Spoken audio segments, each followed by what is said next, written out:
r/AskScienceFiction. Infinity Scientist says, Star Wars, what's something people in the Star Wars galaxy that is totally outdated in 2023 modern Earth? It can be anything except computers, because I recently read an article that analog computers may be better for AI. My headcanon is that they know that in Star Wars, and that's why we see clunky analog computers.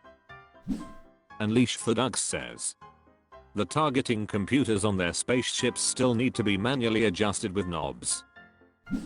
Bkdumba says, counter knobs can be manipulated wearing gloves and can provide tactile feedback to the pilot or gunner. Unclefisty says, I prefer knobs in my car over a touchscreen.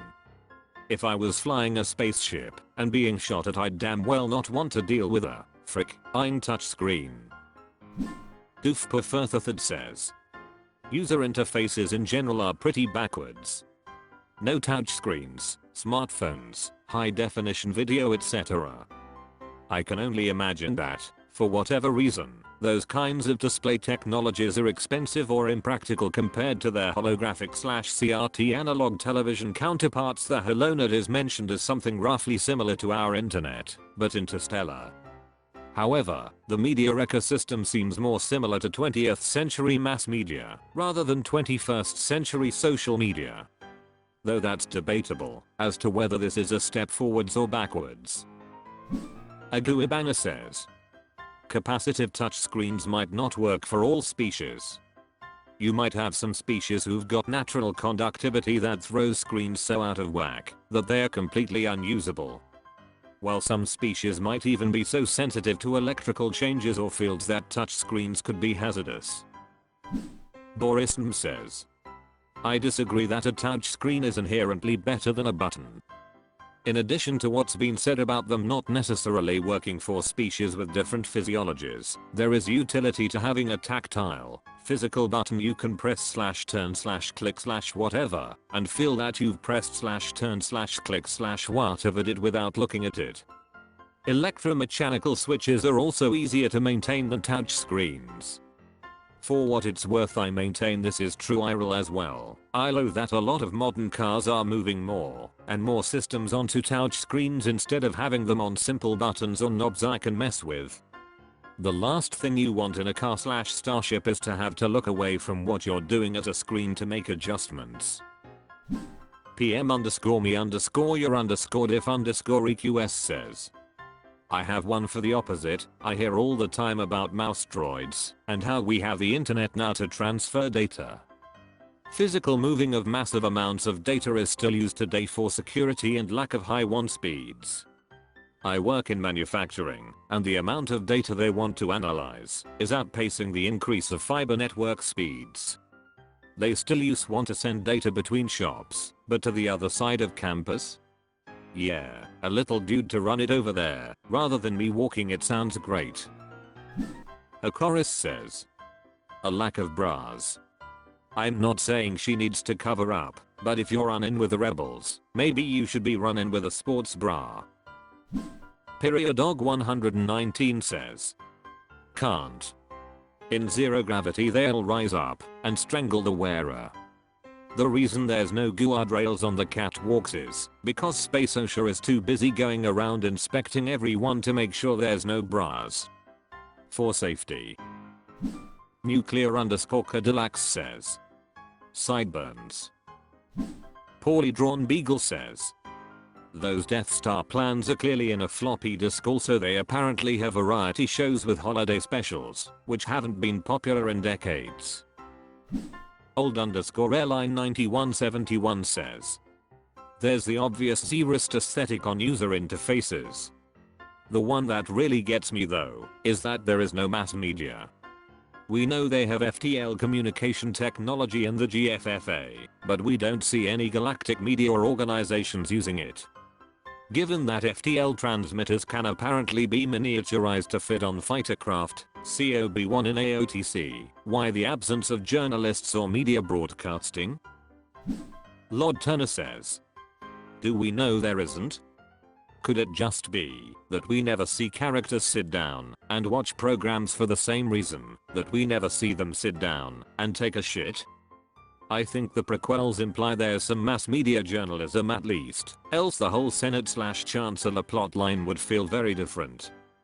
Palpatine is very intentional with his public image, and public image doesn't really work without journalism. Gargamel says, varied fine dining. For all the elegance and politics and fancy stuff, do we ever see a restaurant better than Old Wild West bar? Poorly Drawn Beagle says, the dining room Lando had set up for Han and Leia looked pretty swanky. Superman_squirts says, live music. FFS, the entire galaxy has one damn song they play in every bar. Num3RB0Y says, I think hyper-focus on droid development specifically has handicapped them in some computing areas. Droid brains are used all over the place, but they are not general-purpose computers.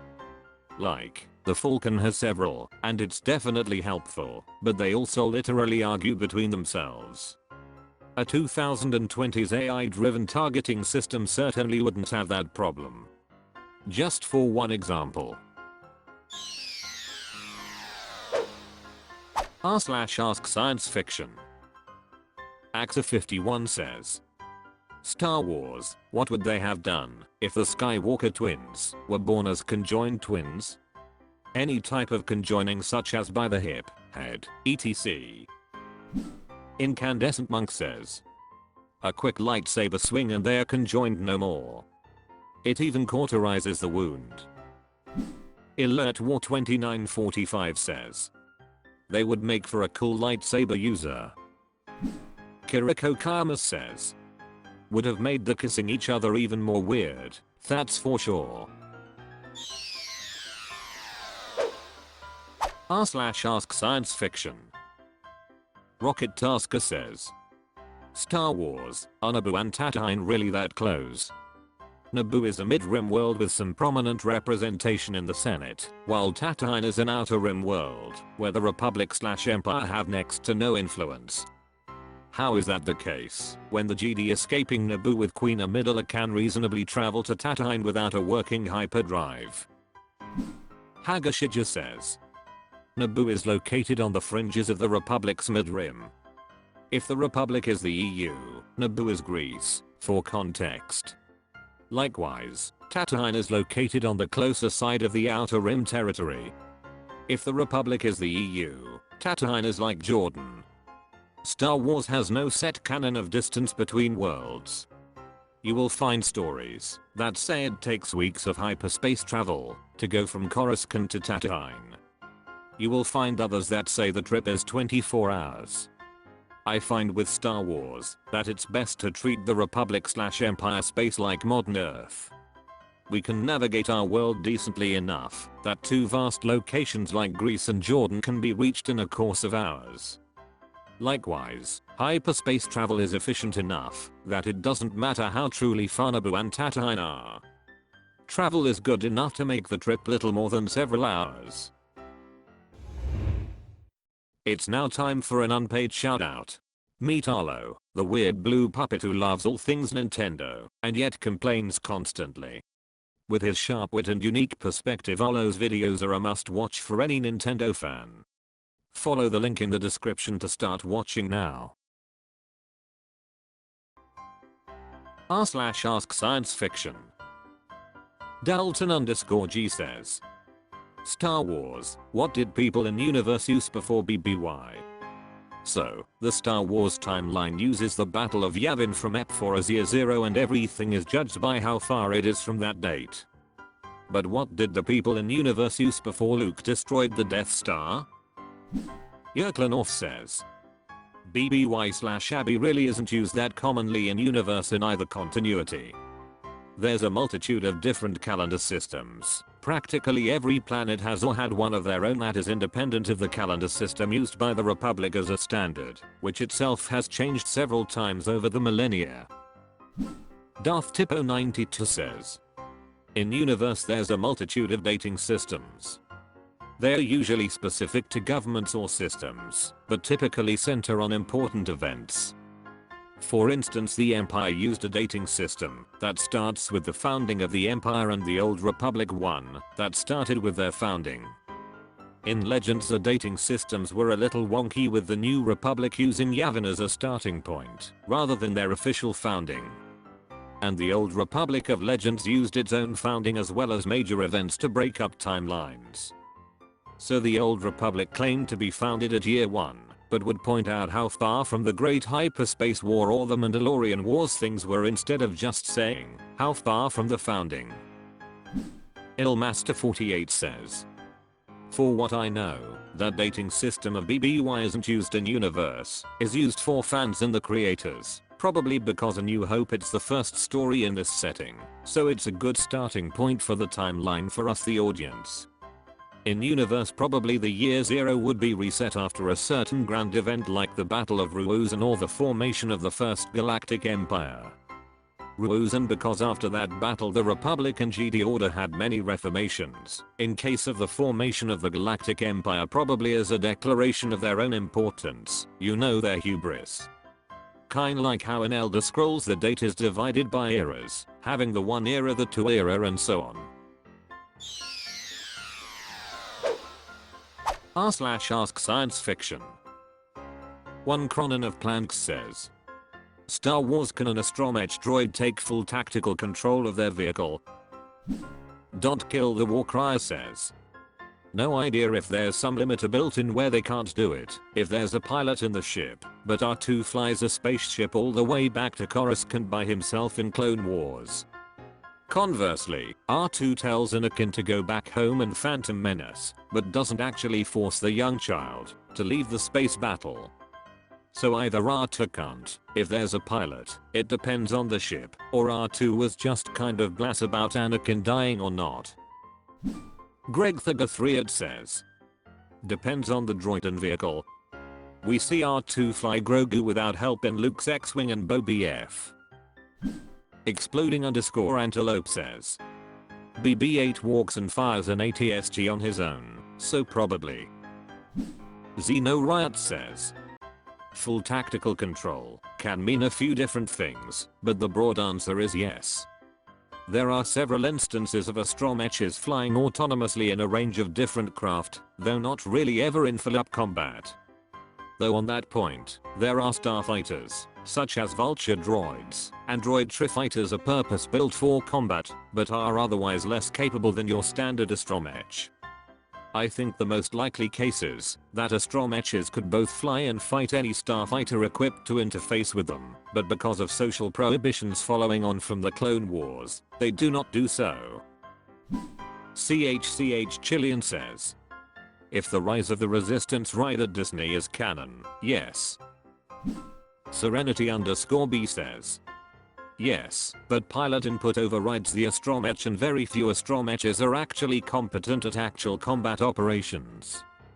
For fighters, the Astromech was often used as a backup in case of pilot incapacitation, to flee and bring the pilot home, and Rogue Squadron slaved Astromechs together to perform hyperspace jumps to make sure everyone arrived at the target system at the same time and in formation." r/AskScienceFiction.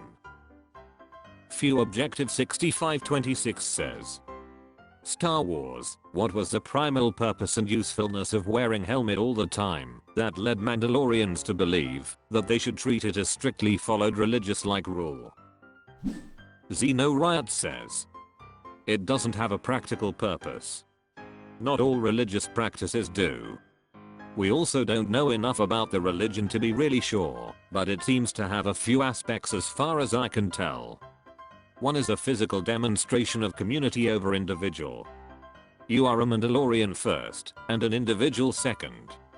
Your primary purpose is to walk the way. Related, it's an equalizer. Many races and species can be behind the helmet, but they are all Mandalorian, if they've taken the creed.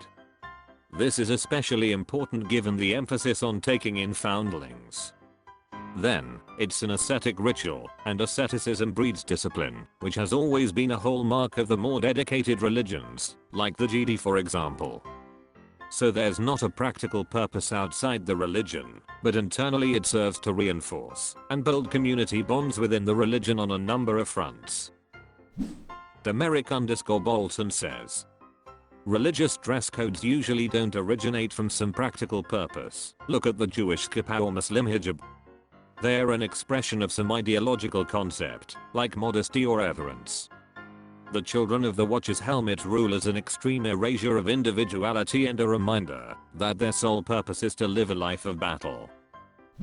Immaria Prime says, it's worth noting that such a rule was not common prior to the fall of Mandalore, which implies it has more of a cultural purpose than a martial one. After Mandalore fell, natural Mandalorians needed to survive. However, natural Mandalorians are human-like, looking identical to many others in the galaxy. That means, if a Mandalorian isn't wearing something identifying, they don't seem Mandalorian. So if you want to escape persecution at the hands of the Empire, all you have to do is abandon your cultural identifiers. For the more zealous types, this is widespread treason. Therefore, their group seems to have taken the stance that one should never remove their cultural indicators. This is especially important given their support of foundlings. That helmet is more indicative of being Mandalorian than the person under it is. They are not permitted, by their highest law, to ever hide that they are Mandalorian. A Mandalorian who removes their armor is literally no longer a Mandalorian. If it was okay to sometimes remove the helmet, it would weaken their hardline stance on facing the Mandalorian persecution head-on. They choose to live a much more difficult existence, in exchange for being the proud protectors and guardians of their heritage. Of course, in the post-Empire times, this doesn't compute quite as sensibly. But that's where the dogma of it comes in. r/AskScienceFiction. Houndwolf Squad says, Star Wars, someone who falls into the dark side and then has the ability to redeem themselves by finding the light and returning to it, do they deserve a rank higher than even a Jedi Master? After all, they showcased the ultimate Jedi way by escaping the clutches of Darkseid. I don't know how many Jedi even fall into the category of having been a Jedi, Sith, Jedi, but I feel like, if you do manage to return from being a full-blown Sith, you deserve to be in that generation's best of or greatest Jedi. I think that someone who had the power and will to say no to the allure of the dark side, after having tasted it, it's much more telling of how truly righteous of a Jedi you are. In fact, I think it trumps every other regular Jedi Master who never fell to the dark side. What I'm trying to say is that, for example, Anakin Skywalker is a greater Jedi than every Jedi of his generation, not because he's just some chosen one, but because he fell into the dark side and still managed to return to the light. No amount of lightsaber skills or force powers can beat that. He was a better Jedi in the end, that's all. I don't think there should be any shame or atonement for such an individual. I think they deserve their own legendary rank. Wistful Dread says, the Jedi Order would say no. Their dogma would say you were lesser for having fallen to the dark side. Keep in mind the Force is not just Jedi/Sith. In fact, that division isn't much older than the Old Republic. The two sides are hardline ideologies. The Jedi denounces the dark side entirely. The Sith the same with the light. For that reason, they are both doomed to fail the Force and perpetuate the imbalance. For clarification, the Jedi wouldn't praise somebody for coming back to the light after falling to the dark. They'd shame him for having fallen at all and would never stop suspecting he would fall again. Flatworm Euphoric says, lol. This reminds me of when Homer gave Bart $1 for taking up and quitting smoking in the same breath. Mountain Dew says, tough question. I think if this option is available, Jedi will game the system and learn some bare minimum dark side skills, then go back to being a Jedi with dark side electives to be more well-rounded in the eyes high-ranking Jedi. Kyle_Dornez says, there's no higher rank. Grand Master that Luke was often called online is more of a term of him being the leader of the Jedi Order. That said, recovering from the dark side corruption does seem to result in a Jedi more in tune with his power, bringing him closer to what a Jedi Master might be. It's just absolutely not the fricking way to do that. I'm saying this to preemptively quash the inevitable questions of we lines why then evribod why fall to the darkcd and come back if it enhances your powers. r/AskScienceFiction. I see Veterinarian 785 says, Star Wars, why wasn't Darth Vader more disfigured from his burns? There's no debate about Vader being horribly disfigured and pale, sure, but why wasn't it worse? Real world survivors of burns like Vader's usually don't have much of a face left after their accident, but Vader still somewhat looks like his pre-Mustafa self after burning alive. Why is that? I hope I formatted this right. I don't think I've ever posted here before. Varlita Prime says, their medical technology is different than ours. Their back-to tanks seem to be a miracle cure-all, and we know that Vader spends time in one when he can. Longad9651 says, for a lightsaber, I would put it down as force healing. However, Darkseid cannot use that. Seeing as how he is so driven by hate, fear, and envy, he could not even use the gray. That leaves back to tanks and the like. Indlesstheris_19 says, he'd spent the last 23 years spending 20 hours a day sitting in a vat of a liquid that's only purpose was to help heal your body, with access to the greatest healthcare in the entire galaxy. Einkthinker says, much of the severe burning took place across his torso and lower body, which was closest to the heat of the lava. His face, while ravaged, was not as badly burned. Combined with his own force abilities and the magic of Bacta, he's made an enviable recovery relative to the injuries suffered. Hindis says, the damage from a burn isn't immediately visible. Fire kills flesh, and it takes a while for that dead flesh to rot away. Gangrene is what typically kills burn victims. They survive the immediate fire, only to die a week later from the injuries. In the case of Anakin, seeing him immediately after being charred isn't enough time for the dead flesh to start rotting on his body. Palpatine was on the scene quickly, and back to tanks are a thing. When we see him later in Return of the Jedi, Anakin has had about 2 decades to heal from his injuries. He's badly disfigured, and clearly still a burn victim despite the years of healing that have passed. Mimicpants says, it really depends on your doctors, and what kind of treatments you get. Some folks wind up really badly disfigured, but a fellow in my family had something blow up in his hands and burn basically his whole body right down to 3rd-degree burns, but they were able to put him back together well enough that he just looks like he has really bad scarring from acne or something. Vintagegeek says, 1. Force. Just like Patton lost the will to live, he had a strong will to live. Force healing is a thing, and I bet that's sort of involved. 2. He was in a containment suit and back to right after. Technology might have something to do with it.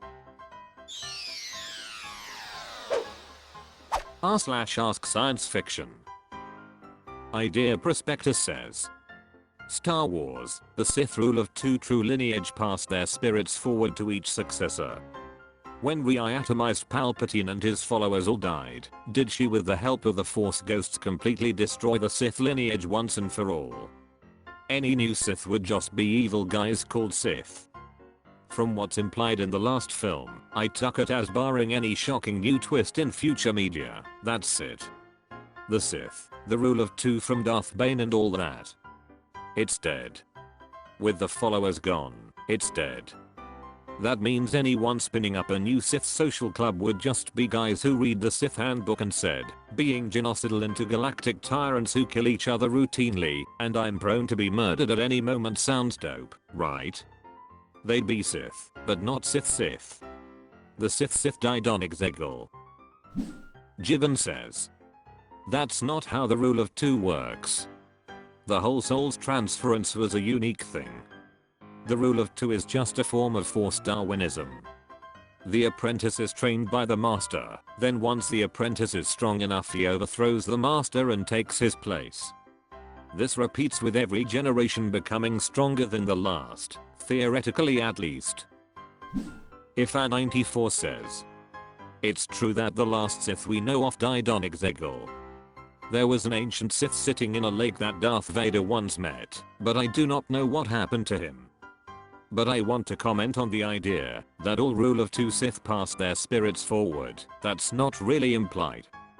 That seems to be a thing that Palpatine learned to do when he said he was all the Sith. Me just meant that he is the pinnacle and culmination of the rule of two, the penultimate Sith. He did not literally mean he contained all their Force ghosts.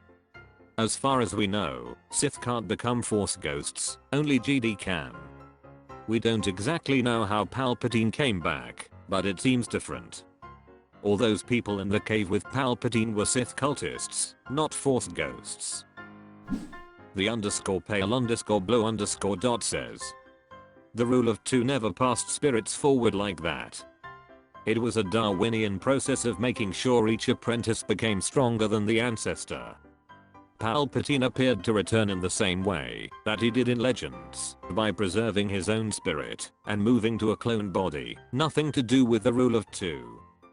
In Legends, Darth Bane himself attempted spirit transference like that, but there's no indication that Darth Zan did the same, nor any of her successors. Batman's_other_butler says, spirits are not passed forward. The rule of two is eventually your apprentice will overpower you and defeat you, and that cycle creates stronger and stronger Sith Lords over time. Palpatine viewed himself as a peak. They'd be Sith, but not Sith. The Sith died on Exegol. The race of Sith. Well, I'm not sure, I think they are all dead, but the religion of Sith, that can come back.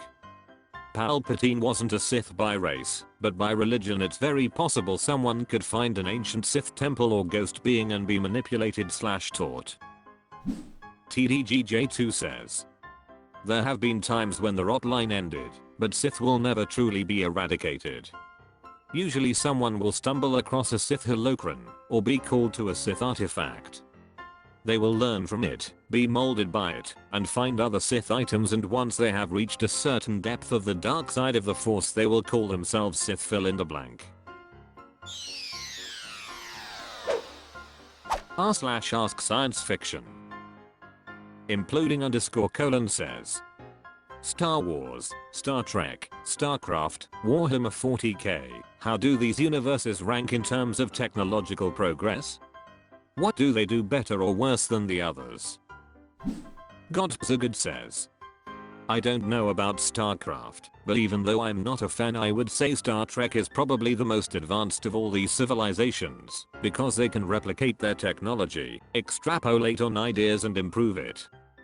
Star Wars and WH-40k have forgotten much, suffer from inequality and scarcity, whereas Street seems to have a pretty consistent level of technology and standard of life across Federation space.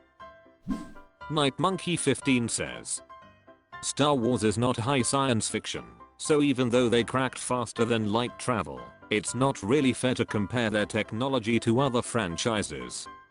Their AI is almost certainly sentient, but the droids' bodies are incredibly cheap and crude. They've invented instantaneous hologram communication systems, but their computers look like they're from the 70s and 80s.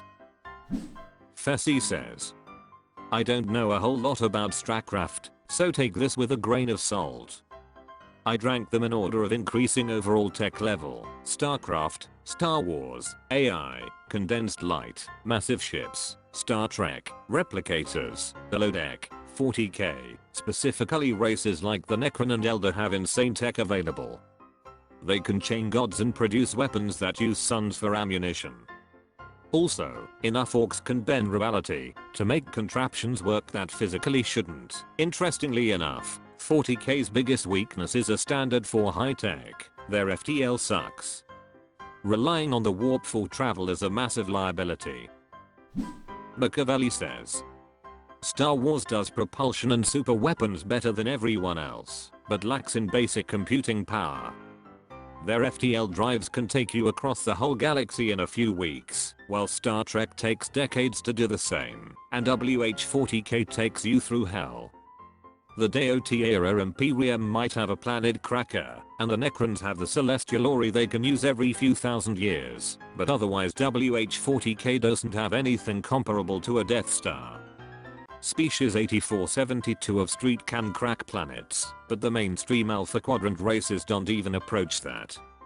Star Trek has quality of life and basic science down pat. Replicators, transporters, holodeck, and similar devices are luxuries the other two settings wouldn't even dream of. A Federation starship crew genuinely understands how their tech works, and can modify it to adapt to seemingly impossible circumstances.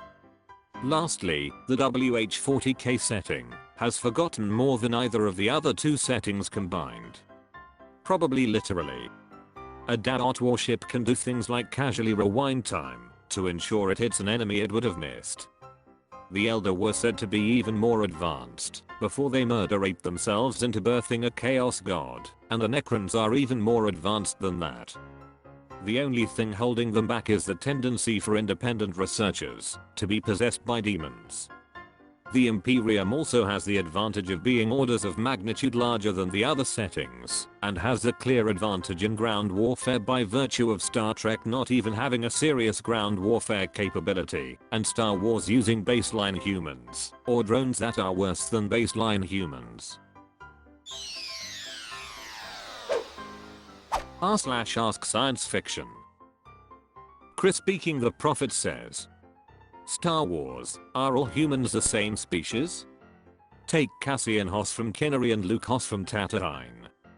They look like they're an identical species, but are they really? In Legends or even the main canon is this ever explained? Does Cassian have his liver on the opposite side of Luke or anything? Or are they slightly different species that have evolved very similarly because of planetary conditions? Or are they all the same race of human who just colonized different planets that are sustainable for the human life? It Whispered says, take Cassian who's from Kinnery and Luke who's from Tatooine.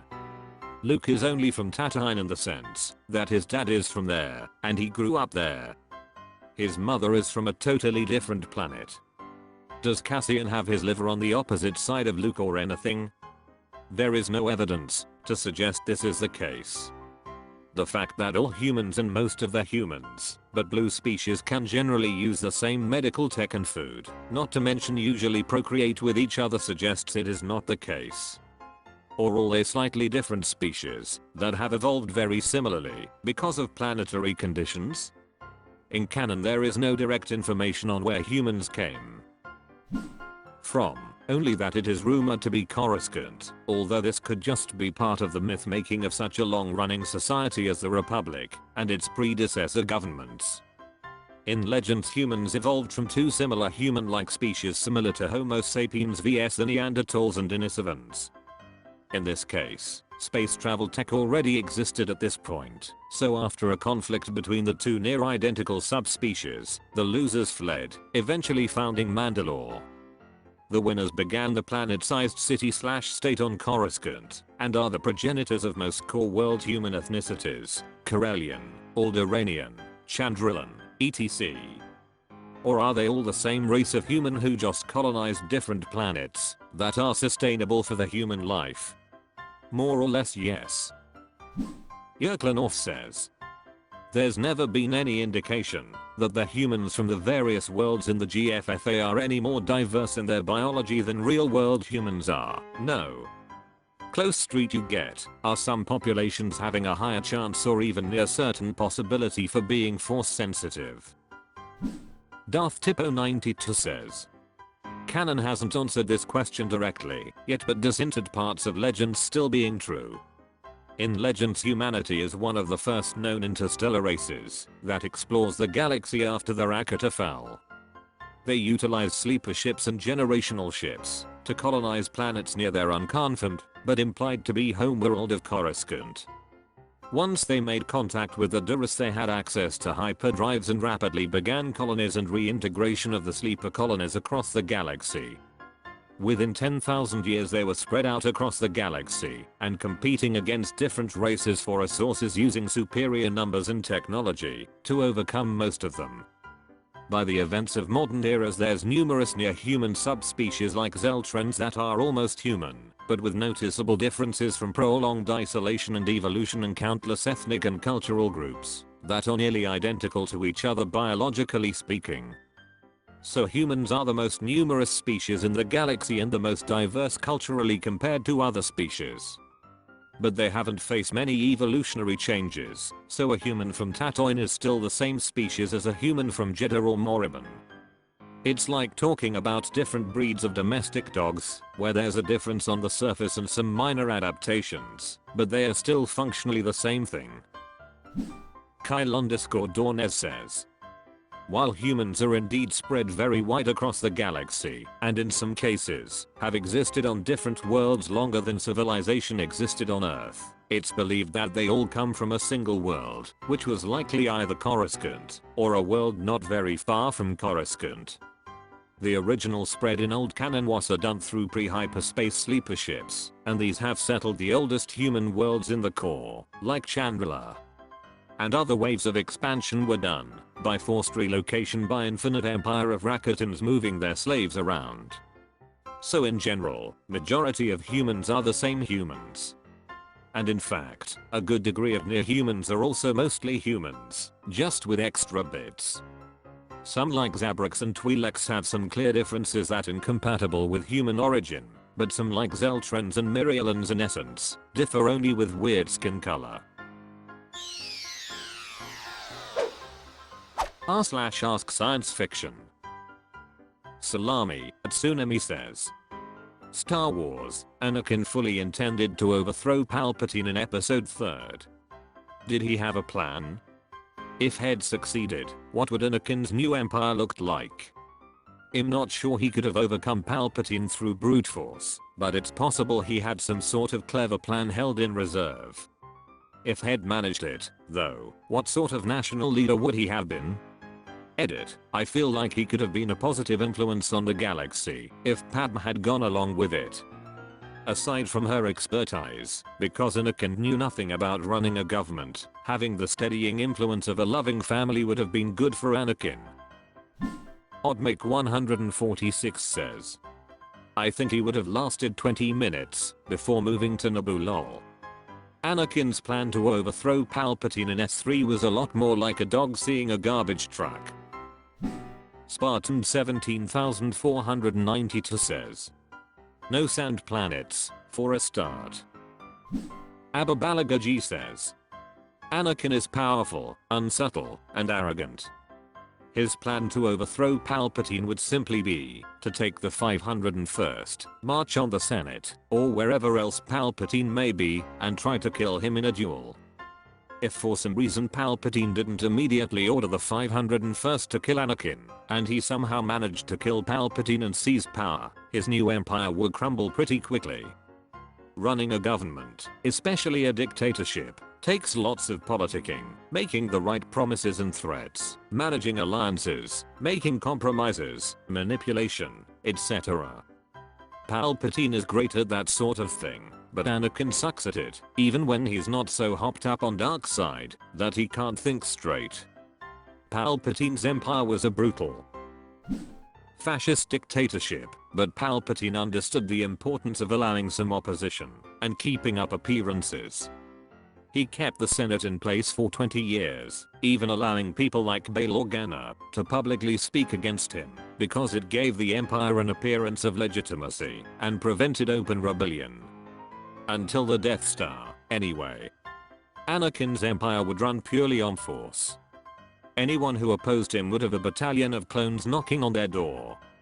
Alderaan would be raised long before the Death Star was ever operational, along with countless other planets. The galaxy would descend into bloody civil wars that would make the Clone Wars look like a friendly game of Dejeric. Because if you're not with Anakin, you're his. Byzantinist says, he didn't have a plan. He was just drunk on dark side power and manic after slaughtering the separatist leaders. Even given Star Wars' vague passage of time within the movies, it's only been like 2 days since he'd been a Jedi, and he had zero experience as a politician. I can't see him sitting back and ruling like Palpatine did. He's too impulsive and headstrong for politicking. Most likely he'd leave that to Padme while he functionally acts as canon Darth Vader and goes around lightsabering problems until they stop being problems. Jomo_Kenayata says, readers of the comics or novels have much better answers than me. But if I had to guess, he had no plan in the moment. It seems like, while talking to Padme, he was almost in a manic sort of state. He was just talking and making up shit as he went.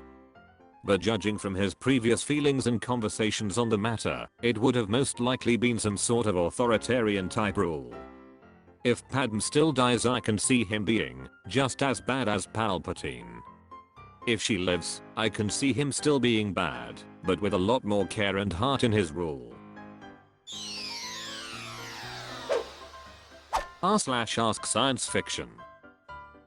Specialist Star 840 says, Star Wars Canon, why did the New Republic allow the Inner Systems Imperial Remnant to continue as an officially recognized government? After the Battle of Jakku and the signing of the Galactic Concordance, the New Republic allowed the Galactic Empire to continue as an officially recognized government in the core, colonies, and inner rim regions of the galaxy, including many of the richest and most loyal to the Empire planets. And they were allowed to maintain their military as long as they stayed within the Predatine borders. The only exception to this being that the Stormtrooper Corps was disbanded, but there was nothing stopping the Empire from transferring the Stormtroopers to the Imperial Army and redeploying them as Imperial Army troopers. The Empire even kept major shipbuilding and military production worlds like Rendili and presumably Duro. And even though they had to pay war reparations, the Empire still controlled many of the galaxy's richest planets and trade routes, so this shouldn't have been too big of an issue. Why would the New Republic allow the Empire to continue on in such a position that would still leave them as a major galactic power and possible rival?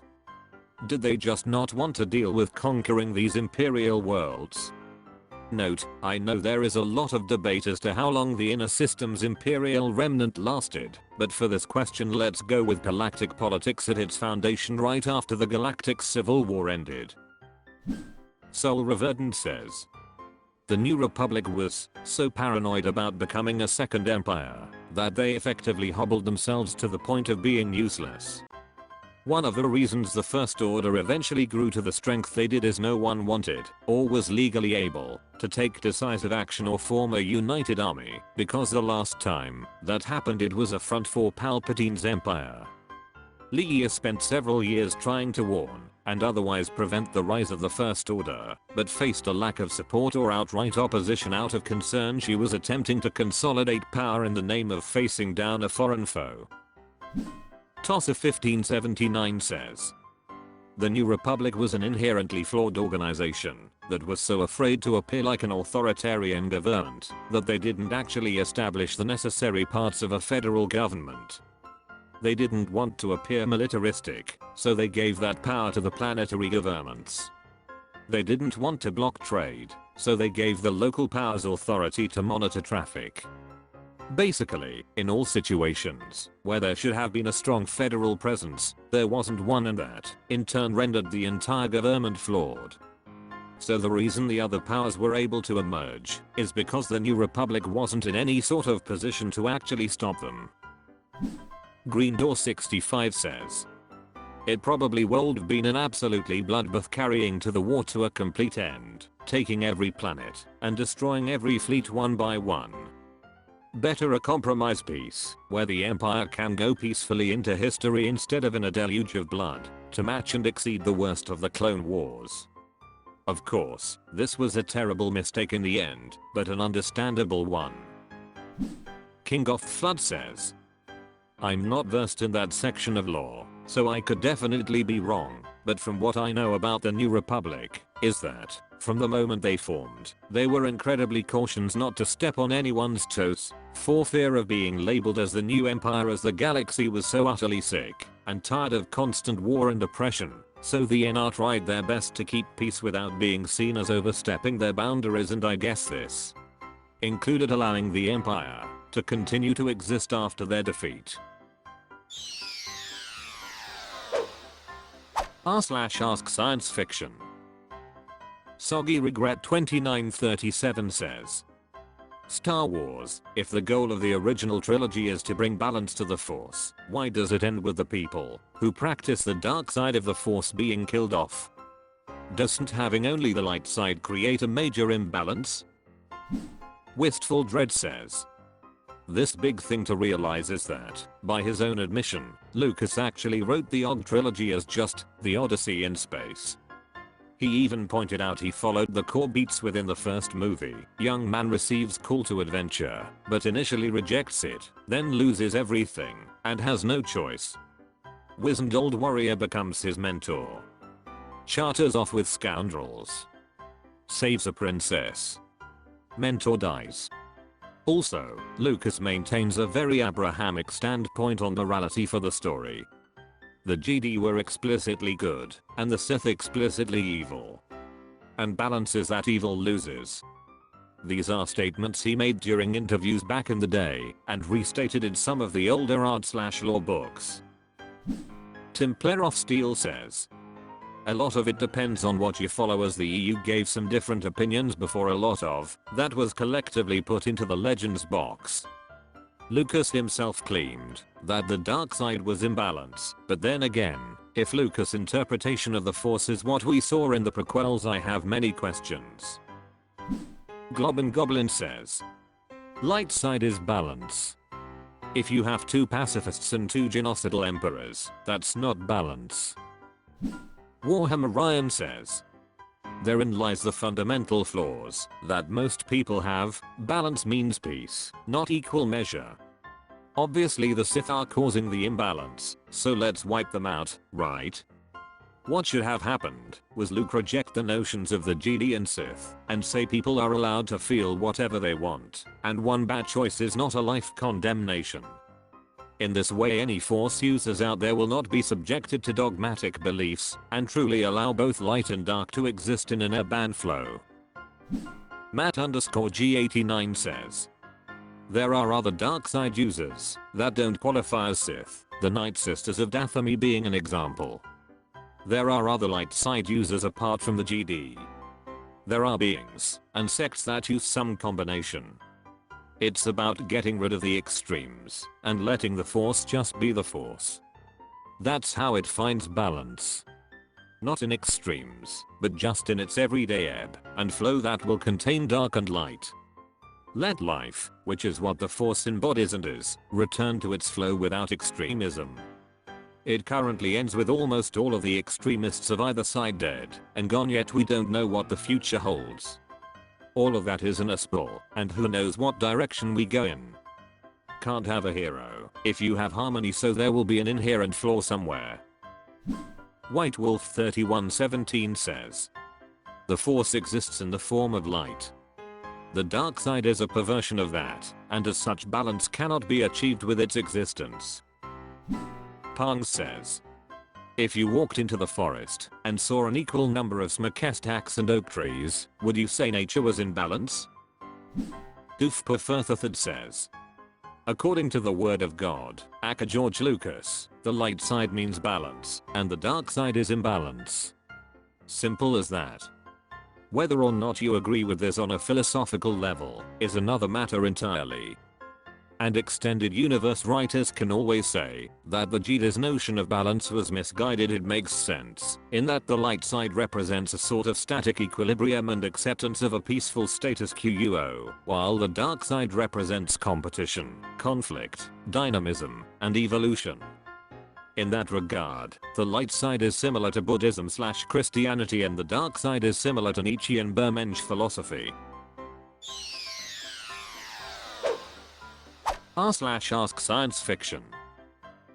Mr. Cool Whipped Cream says, Star Wars, what were the with doing for hundreds of years? In The Phantom Menace, one of the members of the council, I forget who, stated that the Sith had been hidden for a very long time. What were they up to throughout the generations of Sith Masters and apprentices? Victurnus says, the Sith were gathering power and resources, waiting to be forgotten, and plotting their eventual takeover and the destruction of the Jedi. They spent 1,000 years doing this, and managed to rule the galaxy for a couple of decades before a single new Jedi showed up, and then there weren't any Sith anymore.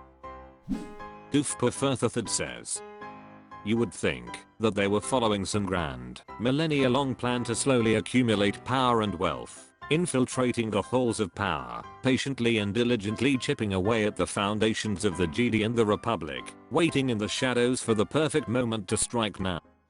That may have been Darth Bane's original intention, but it went sideways almost immediately when his apprentice had her own thoughts on the issue. And after she iced him, Bane's grand plan wasn't some meticulously crafted ancient Illuminati conspiracy, it was just a big millennia-long mess they were mostly making it up as they went along. Practically every Sith Lord had their own version of the grand plan that ended up going nowhere, until their apprentices thought they were full of shit, and had them murdered. They would proceed to concoct their own harebrained scheme, rope in some new apprentice, fail, get murdered, and the whole cycle would repeat again. Practically all of them had the hubris to believe that this was the final generation, that they were the special ones who could finally eradicate the Jedi and topple their precious republic. If they helped their successors, it was usually only by accident halfway through. One dumbest Sith Lord, Darth Gravid, thought he could harness the power of the light side to defeat it, in a sort of using fire to fight fire type deal. Empathy and altruism were pretty effective tools for social cohesion and cooperation, after all. And even though Jedi were generally far weaker individually than Sith, they could trust each other enough to work together without suspicion and paranoia, and earn the loyalty of the people without the need for lies and fear, which gave the Jedi a massive advantage. If he could combine the strengths of the light side with the strengths of the dark side, the Sith could become unstoppable, except he ended up falling to the light side, and trying to destroy the accumulated knowledge of all the Sith Lords before him. Thankfully, his apprentice stayed true to the path, and she managed to kill him, and save some of the Holocrons, but not before most of the ancient Sith knowledge was lost. Meanwhile, the Sith Lords in the decades leading up to Plagueis and Palpatine were generally mega nerds who neglected the political conspiracy side of things, and wasted most of their time on fruitless mad science/evil wizard type experiments. They would take turns killing each other over which mad science experiment or dark side magic ritual was the answer, resetting progress back to zero each time. Like genetically modified anti-midichlorian viruses, which failed because the Jedi were way too spread out, and they couldn't get them to only target light sides. Or a subservient army of dark side clones, which was unworkable, because the midichlorians didn't like it, and also impossible, because the dark side was all about greed and ambition, not something that makes for good subservient clones, not to mention defeating the point of the Rule of Two. One of them, Tenebrous, Frick, ed up so badly with his clone/magic/midichlorian experiments that the Force itself was wounded, causing a ripple effect through time that eventually fulfilled the ancient Jedi prophecy of the birth of a chosen one birthed by midichlorians that would bring balance to the Force. This was the last straw for his apprentice Plagueis, who squashed his master with falling rocks not long after. Granted, when Plagueis and Sidious finally hit upon the winning formula for galactic domination, they benefited somewhat from the cumulative damage previous Sith Lords had been doing to the social fabric and political stability of the Republic, and the centuries of haphazard dark side magical rituals greatly diminishing the Jedi's precognitive powers and supernatural luck. So it wasn't a complete bust. However, most of the staggering wealth that Plagueis had came from being a ruthless Muan banker with a well-connected family, not some ancient Sith horde that had been building up for centuries. and his master Tenebrous wasted a good chunk of that on his clone/midichlorian experiments, which Plagueis continued, changing the focus to finding immortality for himself. And when Palpatine took control of the Chancellorship after the vote of no confidence for Valorum, he was skillful enough at politics that he didn't need massive bribes or expensive influence campaigns to do it. Arguably, he owed more to Jar Jar for that particular victory than he did the Ancient. John Callahan 98 says, accumulating wealth, accumulating knowledge of the dark side, accumulating intelligence and infiltrating institutions and governments. r/AskScienceFiction of _Kiltus says, Star Wars, is the dark side just the Force but evil? What is the thing you need to do to be a dark side user? Just use the Force for evil means? Does the universe have a built-in morality detector to decide? Most of the descriptions we get of the dark side are very biased for or against it, so it's hard to tell what's accurate. Why does being a dark side user mean you get lightning? Is lightning evil? Jedi Master 552 says, Sith and fallen Jedi use the dark side to garner more power for the sake of being more powerful. Dark side energy flows more readily for the violently emotional, winny, dramatic teenage human boy who shall remain nameless. So it becomes a faster road to greater power. And power corrupts. Emotions are strong and move people to do things. Emotion also blocks reason. It's difficult to the penultimate degree to use reason when strong emotion has hold of you. Decisions made in anger are almost always unwise. When you have the power to shatter every bone in a person's body with a concentrated thought, then lack of reasoning ability is bad. Does that make the dark side bad? Or the user bad? Or just a petulant teenager with a short-range weapon that can cut through most materials effortless? I think the Force just is, and it's up to the individual how and what they use it for. Peace Off Universe says, the dark side is basically using emotions to tap into the Force and bend it to your will. The Jedi are against doing this because the Force has a will of its own. To use it for your own purposes without considering whether or not your actions have the consent of the Force is a violation. The Jedi use meditation and other techniques to determine what the will of the Force is and use the powers it grants towards those goals. Lightning is, largely, a dark side power because it pulls energy directly from the Force to hurt or kill others. The Force is largely against that, but a dark side user doesn't care, he just wants to throw lightning. Using emotions to pull from the Force is quick and easy, but emotional decisions are usually not rational. That can lead into a negative feedback loop, where the user keeps digging a deeper hole and keeps needing to draw power from the Force in a desperate attempt to keep themselves afloat. We see this, frequently, throughout Anakin's fall to the dark side. He puts himself in situations of escalating danger and doesn't bother to take time to think things through. That leads to further danger, which means he needs to call on the Force more often, and things just cascade. Liminal Southpaw says, in essence, the dark side is what happens when you take part of the universal constant of the Force and rip it to shreds in order to use its power for yourself.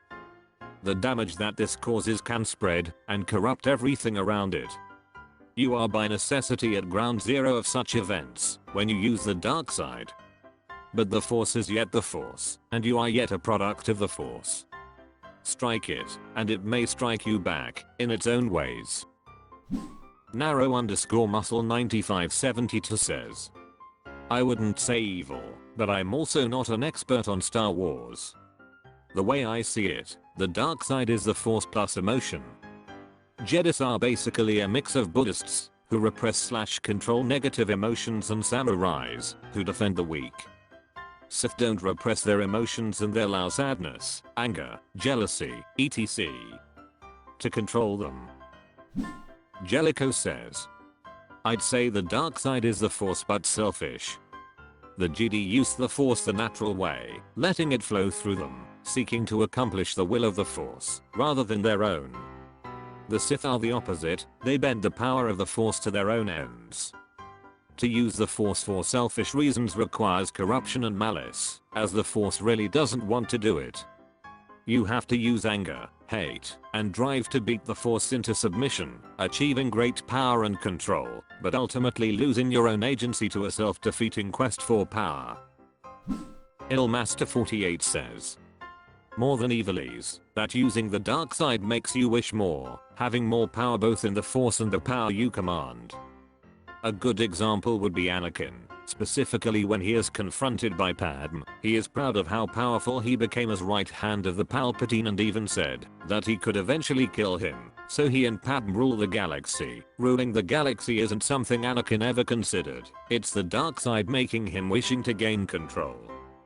Another example would be an instructor from Kota. She fell to the dark side and joined the Sith, so she could be powerful enough to challenge the Hutt slavers that controlled her homeworld, but by the time you found her she completely forgot about it, and she just cared about getting more power and influence in the Sith Academy. Basically using the dark side makes you an addict, and you get to a point where you kill anyone in your way that could.